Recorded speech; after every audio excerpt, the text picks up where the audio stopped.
In this video, we're talking all about outsourcing. By the end of this, you're going to know exactly the tasks that you can outsource, and you're going to have a key strategy to help you make decisions about whether you should be outsourcing something or doing it yourself.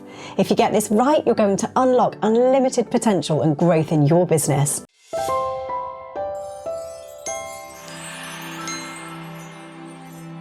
Now, if your business already runs like a well-oiled machine, if you've got a team of people behind the scenes helping you out, and if you've got oodles of time to do what you like, then you do not need to watch this video. But if you're like I used to be and you struggle trying to do everything yourself, then you definitely want to keep watching. I remember back in the early days of my business where I used to do everything myself. I was trying to manage my social media, I was trying to blog, I was trying to send out a weekly newsletter, I was trying to meet with clients, I was trying to bring new clients in, I was trying to do the design work, I was trying to do all of the procurement, and on and on and on, absolutely everything myself. And it can be utterly overwhelming. But the thing is, business owners in the early days of business tend to think that they have to do this because it's the cheapest way of getting things done.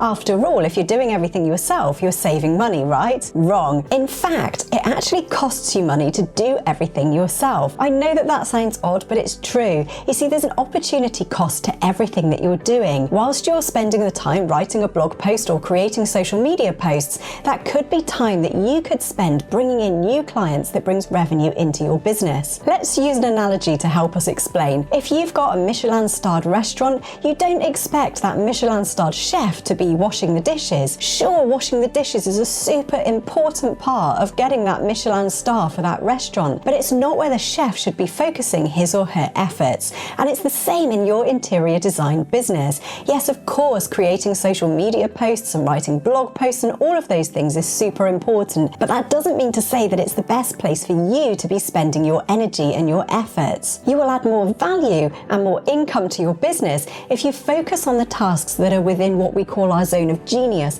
So the stuff that you're really great at and the stuff that brings the money in. If you can outsource all of the other tasks, then you'll find that your business is going to grow rapidly. So how do you know whether or not to outsource a task?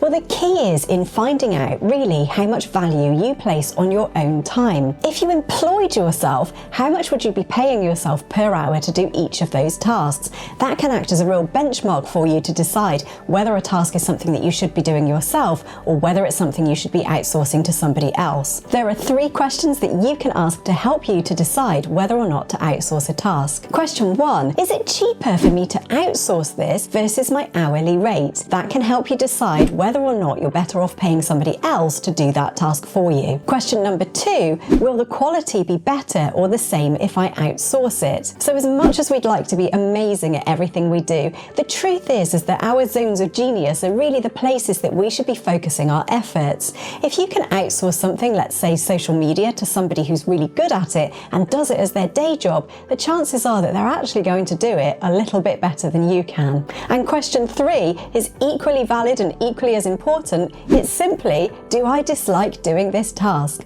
Look, when you run your own business, you want it to be as enjoyable and as motivating as you can possibly make it. And if you're stuck doing tasks that just don't feel right to you, aren't a good fit, or frankly you're not very good at, then you should definitely look at outsourcing them. Now, if you answered yes to all 3 of those questions, then you definitely need to start outsourcing those tasks. If you answered yes to 2 of those, then you probably need to start thinking about outsourcing it. And if you answered yes to just 1 of them, well then maybe it's something that you need to think about in the future, as long as you're not compromising the quality of what you do, of course. Okay, so let's recap. You should now be equipped with 3 simple questions that can help you to decide whether or not to outsource work in your business. Question 1 is about whether it's cheaper for you to do it versus your hourly rate. Question 2 is about whether the quality would be better if you did it yourself versus whether you outsourced it. And question 3 is about whether you enjoy or endure the task yourself. Equipped with those 3 questions, you should now be able to go out there and decide what you're going to start outsourcing in your business. I know it can feel scary to do it at the beginning, but trust me, once you start outsourcing, you won't want to stop. If you've enjoyed this video and you find it helpful, then do come and check out our membership Hub Insiders, where we help people to build wildly successful businesses. Thank you so much for watching our video here on YouTube. If you've enjoyed this and you find it helpful, then make sure that you subscribe to our channel and hit the bell to get notifications every time a new video comes out. I'll see you next time.